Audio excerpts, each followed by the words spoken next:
dipersembahkan oleh, didukung oleh. Oke, kalau misalnya kita membandingkan rekam jejak kepemimpinan, yang satu wali kota, kemudian wali kota 2 kali, kemudian gubernur, kalau yang satu di militer, jabatan terakhir Panglima Kostrat sebelumnya. Dan Sesko Abri. Dan Sesko Abri, sempat juga menjadi Danjen Kopassus. Ya.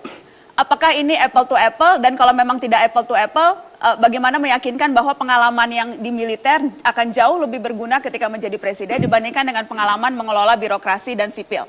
Ya. Jokowi menjadi wali kota, dia bekerja sama dengan Kodim, yang teman-teman dari TNI, Kapolres yang kepolisian, Kajari yang kejaksaan, pengadilan negeri, itulah namanya musbidah. Begitu dia menjadi gubernur, dia bekerja sama dengan Pangdam, bekerja sama dengan TNI, bagaimana dia bergotong royong membersihkan sampah, membersihkan bekas-bekas daripada yang perlu diperbaiki. Anda membandingkan apa nih? Lebih heterogen begitu? Loh enggak, dia sudah teruji mampu bekerja sama di levelnya masing-masing. Pada saat dia jadi wali kota, pada saat dia menjadi gubernur, dia bisa bekerja sama dengan TNI Polri. Lihat hubungannya sangat baik. Bagaimana dengan masyarakat sipil, dengan birokrasi, dengan TNI Polri. Oke, nah, ini saya kira contoh gitu. Kalau apple to apple mungkin menurut saya agak kurang tepat ya. Tetapi masing-masing pasti punya perjalanan sendiri-sendiri. Karena untuk menjadi seorang pemimpin bisa dari berbagai macam jalan.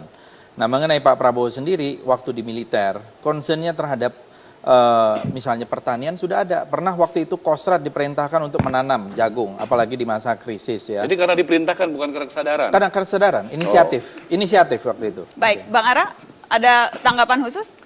Begini, sangat dibutuhkan pemilu yang sangat berkualitas, jujur dan adil. Ya, jujur dan adil. Dalam berbagai survei terakhir saja SMRC itu masih di atas Jokowi 12% sampai 15% di atas Mas Prabowo. Bulan lalu itu. Ya, dan saya yakin bulan depan akan tambah besar lagi gitu. Pasti itu akan tambah besar lagi.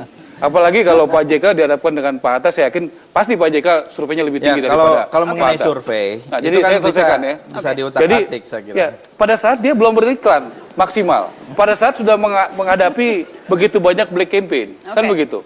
Fadli kalau surveinya nggak bagus dia bilang dikotak-atik. Kalau bagus dia bilang bersyukur kan gitu. Jadi ya ini jawabannya kan seperti itu. Ya itu jawaban standar politisi lah. Jawabannya seperti itu. Kalau bagus dia bilang bersyukur. Kalau kurang bagus kotak-atik. Ya, nanti lembaga surveinya marah-marah semua. Oke, kita kasih tepuk tangan dong untuk keduanya. Karena tadi Anda menyebut Pak Hatta Rajasa, saya jadi teringat. Nggak, saya yakin karena kita juga survei terus. Kalau data, ya, kenapa pasangan ini ditakutkan sekali? Begini, Bang Jokowi. Saya teringat tadi yang Pak Mahfud MD bilang ada pengakuan bahwa sesungguhnya Gerindra itu lebih maunya sama Pak Mahfud MD dibanding Pak Hatta Rajasa. Jawab dong, jangan saya yang jawab. Makanya saya ingin menanyakan ke Pak Fadli, apakah benar sempat terlontar? Tadi kan Pak Mahfud firm sekali, sempat terlontar ke Mahfud MD. Jadi begini, lebih maunya kalau itu waktu itu sebelum kita misalnya itu dicalonkan oleh Saudara Muhaimin dan disebutkan, itu mungkin lain cerita, ya kan? Perbincangan itu ketika sedang menawarkan Pak Mahfud MD menjadi ketua tim sukses? Oh bukan, itu sebelum jauh. Maksudnya tuh...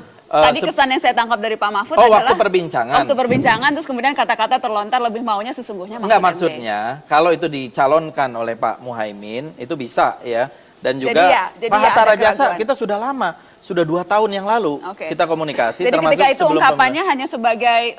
Bukan. Dua-duanya bagi kami adalah satu tokoh-tokoh yang kuat. Jadi hanya salah bicara saja? Bukan. Begini, Saudara Nazwa. Kalau kita lihat realitas politik, kita tuh perlu 20%. Dan tidak ada satu partai politik pun. Kan targetnya tenda besar. 20%. Makanya 40%. Semuanya masuk. Kemudian ya kita akhirnya berhasil kan apa yang saya sampaikan dulu tentang koalisi tenda besar. Ternyata menjadi kenyataan. Nah, itu ya, dan alhamdulillah. Kalau kita koalisi dengan rakyat. Kita tidak ada bagi-bagi menteri. Tidak ada janji-janji. Sama. Kita juga tidak ada bagi-bagi menteri. Tidak ada kita bagi-bagi punya pengalaman kursi. bagaimana Setgap ini tersandra. Kan begitu banyak agenda-agenda. Kita tahu begitu banyak. 6 partai ada di DPR, ada di Setgap itu. Tetapi berbeda soal mafia pajak berbeda, soal senturi berbeda, ya, tapi soal kan tetap kenaikan koalisi BBM. kan, walaupun tidak berani justru menyebut itu, koalisi. Makanya kita memilih berkoalisi yang ramping. PDIP kan nggak ada koalisi. Loh, saya katakan tadi dengan rakyat. Tadi kita yakin PD Perjuangan katanya itu loh. Coba, ini kasih contoh aja ya. Di Jakarta. Kerjasama. di Jakarta, contoh Jokowi dan Ahok, ya itu cuma 17% PD Perjuangan dan Gerindra. Bisa APBD jalan, kebijakan jalan, karena juga sempat terlunta-lunta. Misalnya kita yakin kalau benar transparan, rakyat pasti di belakang sama Jokowi. Nggak peduli jumlahnya berapa. Misalnya, itu nggak ada masalah. Itu ada penundaan terhadap APBD. Partai politik memang mencari kekuasaan. Apa yang salah kalau sebuah partai politik menjanjikan bagi-bagi kekuasaan? Caranya dong. Kalau kita sudah bagaimana dengan berbagai macam partai. Caranya kemudian komunikasi politik wajar dong, saling nempel, Oh saling iya, menawarkan itu sangat wajar. Mau seperti yang terjadi sekarang ini di parlemen tidak efektif. Coba lihat teman-teman sekarang. Bagaimana juga sekarang sangat berhati-hati ya. Demokrat dalam posisi netral melihat posisi seperti sekarang. Saya pikir ini suatu hal yang realitas kita belajar dari pengalaman ini. Saya pikir semua calon presiden akan belajar dari pengalaman ini. Kalau koalisi itu berdasarkan bagi-bagi kekuasaan, ya akhirnya terjadi itu yang Anda lihat terjadi pada Prabowo dan Gerindra? Kita tidak bagi-bagi kekuasaan, tapi bagi-bagi tugas. Indonesia ini besar, Indonesia ini luas. Tidak bisa hanya diurus oleh satu partai. Teman-teman aja di media aja sudah ngomong kok berapa menteri itu kan udah jelas. Oh tidak, kalau misalnya Gerindra bisa berkuasa, Pak Prabowo Hatta dipilih, kita akan bagi peran, kita bagi kekuatan, kita bagi. Jadi bukan bagi-bagi kursi. Tadi dipertanyakan adalah bagaimana bisa meyakinkan bahwa tidak terjadi transaksi koalisi. Ketika yang tampak adalah Golkar 11 menteri, Perdana Menteri, dijanjikan lebih dari menteri, itu yang tampak di permukaan. Bagaimana meyakinkan tidak dagang sapi? Tidak pernah secara resmi atau mengatakan bagi-bagi kursi, bagi-bagi, tidak ada.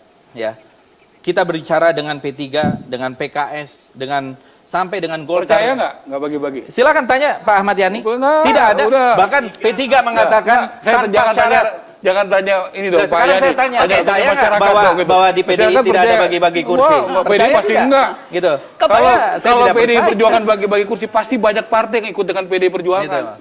Itu pasti. Saya kira bukan itu. Percaya atau tidak? Percaya atau tidak? Kalau kita memilih bagi-bagi kursi, pasti banyak yang ikut PDI Perjuangan. Percaya atau tidak? Nanti Jokowi Pilpres surveinya paling tinggi, JK paling tinggi, digabung. Waduh, bagi-bagi lagi. Tapi kita tidak melakukan itu. Nah, itulah rakyat yang menilai.